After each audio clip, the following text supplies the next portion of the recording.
ఇప్పుడు ఓటింగ్లో ట్రాన్స్పరెన్సీ ఉంది, నేను ఒప్పుకుంటా. కానీ మీరు చూపించే ఫుటేజ్, ఇప్పుడు మా దాంట్లో సోనియా ఆడింది ఒకటైతే చూపించింది ఒకటి, అలా నన్ను చాలా బ్యాడ్ చేశారని చెప్పి సోనియా బయటకు వచ్చి చాలాసార్లు చెప్పింది. చూపించేది మొత్తం చూపించు, సగం సగం చూపించడం ఎందుకు? ఇప్పుడు 24/7 అని కూడా పెడుతున్నారు. 24/7లో మొత్తం చూపించారు. మళ్ళీ 24/7లో కూడా వాళ్ళకి ఏం కావాలో ఆ కంటెస్టెంట్ అవే చూపిస్తారు తప్ప.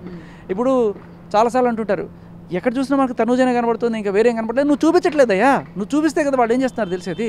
వాళ్ళు ఏమైనా కెమెరా కనబడకుండా ఎక్కడైనా దాక్కుంటున్నారా పోయి? లేదు కదా.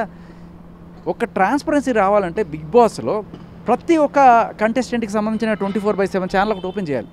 ఇప్పుడు ప్రతి ఒక్కరికి ఫ్యాన్స్ ఉంటారు. ఇప్పుడు కళ్యాణ్కి ఫ్యాన్స్ ఉంటారు, తనుజకి ఫ్యాన్స్ ఉంటారు. ఎవరికి వాళ్ళు చూసుకుంటారు, చూసుకొని వాళ్ళ దాంట్లో హైలైట్స్ అనుకుని బయట పెడతారు. ఆ రకంగా నీకు కంటెంట్ పెరుగుతుంది. Why not do this 24/7 into 14 contestants or 18 contestants, whatever. Give them a channel. ప్రాపర్గా ట్రాన్స్పరెంట్గా బిగ్ బాస్ అయితే చూడాలని కోరిక. సరే ఇదేమి గవర్నమెంట్ది కాదు, కానీ జనాలు ఎంతమంది చూసి ఓట్లు వేస్తున్నారు కాబట్టి పబ్లిక్ డిమాండ్ చేసే హక్కు ఉంటుంది. Because public is a part of the show. Bigg Boss ఒక గేమర్ అయితే పబ్లిక్ ఒక గేమర్, వీళ్ళు ఇంకా పెద్ద గేమర్. వీళ్ళు ఇన్ని ఓట్లు వేస్తున్నారు. కొన్నిసార్లు మేము ఓట్లు వేసిన వాళ్ళు కాకుండా వేరే వాళ్ళని మీరు ఎలిమినేట్ చేస్తున్నారంటే వాళ్ళకి ఇది వస్తుంది. దమ్ము శ్రీజాని ఎలిమినేట్ చేసినప్పుడు సరే, తర్వాత మళ్ళీ ఏదో తీసుకొచ్చారు, వాళ్ళ పాపం కడుక్కోవడానికి ఏదో ట్రై చేశారు. బట్ అగైన్ మీరు చూపించేది ఫుల్గా చూపించండి.